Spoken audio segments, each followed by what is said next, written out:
Later today, the president is going to be here, right here in Detroit, of course. President Joe Biden's opportunity to walk the floor of the North American International Auto Show before it opens to the public this weekend. And today is the start of media previews, but there's already been one big reveal, and we want to show it to you now. Last night, Chrysler unveiled a new full-size Chrysler 300 model, and it's going to be pulled the curtain away from it right now. The 2023 300 will actually be the last model year, as Chrysler is actually going to be transitioning to electric vehicles. And there is so much new to this show this year. So many interactive experiences, both inside and outside. And Local 4's Nick Monticelli joins us now. Had a chance to get inside and also see what's going to go on outside as well. This is so exciting. It looks like you're back inside. I know, right?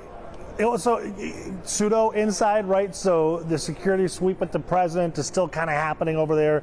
There's major lines for all of the thousands of journalists that are showing up from across the world. So in order for us to go live on television, we figured, let's just stop here in the lobby and guarantee that we can actually make it on time. There actually is a lot of cool things to see out here in the lobby, too. Like Aishin has their setup here. They are a company that is around the globe that actually makes products and manufactures things like the technology, the batteries that go into a lot of the vehicles that we're driving today. Speaking of electric vehicles, as you mentioned, the president has a huge agenda push for EVs. In fact, when he's here in a couple of hours, he will be focusing strictly on EVs inside that floor.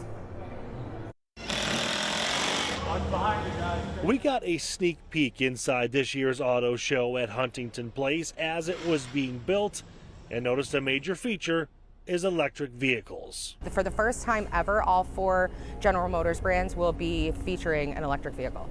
It's the first time they've done that in an auto show ever. Andrea Trudeau designed this show. She says electric vehicles will be the headliner, especially during President Biden's visit today. It's the big news, and especially when the president is here. I know that I've worked with Secret Service and the advanced team to design his route, and he's stopping and featuring EVs exclusively. God, it's good to be back in Detroit.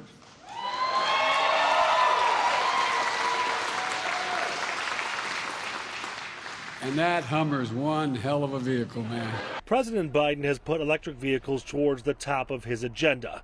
Last year, he visited GM's new Factory Zero plant. He also visited Ford as the automaker unveiled the F-150 Lightning. Thank you for showing how we win the competition of the 21st century. You know, how the future is going to be made, but it's going to be made here in America. Biden has set a goal of having 50% of new cars sold by 2030 be electric. He's also set aside $5 billion to build 500,000 charging stations across the country. The future of the auto industry is electric. There's no turning back. And as Rory says, the American auto industry is at a crossroads.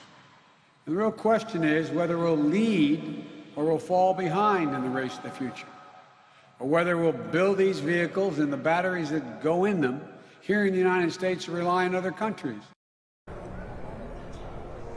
All right, back out here live. Again, the president talking about those electric vehicles. And again, this company is one of those that has a major hand in producing those vehicles. So coming up here in about 30 minutes, we're going to talk more about how the show is different from years past, and not different just 3 years past because we didn't have one, but how the show has been redesigned both inside and outside. Outside, you've got Hart Plaza, you've got the world's largest duck, you've got some monster trucks. Inside the show floor, some rides, actual rides, Everett and Rhonda, and some puppies. I mean, they've got a little bit of everything. A little bit of everything. Did you mention the dinosaur exhibit too? I mean, you're so excited about the dinosaurs, aren't you? I just think it's cool. There's so many different things to see. I mean, I'm most excited about the cars and all the new innovations, but it's so awesome how interactive they're trying to make it for the entire family to enjoy. Well, and I will tell you that was actually part of the goal too, is that they recognize that, you know, mom, dad, uncles, grandpas, grandmas, maybe they're interested in the cars, but I think the kids want to see the ducks and the dinosaurs and the monster trucks. It's a more family-friendly event now. Absolutely, and they needed more space to do it, so we're excited the weather's cooperating for the outdoor experiences as well. Nick, thank you.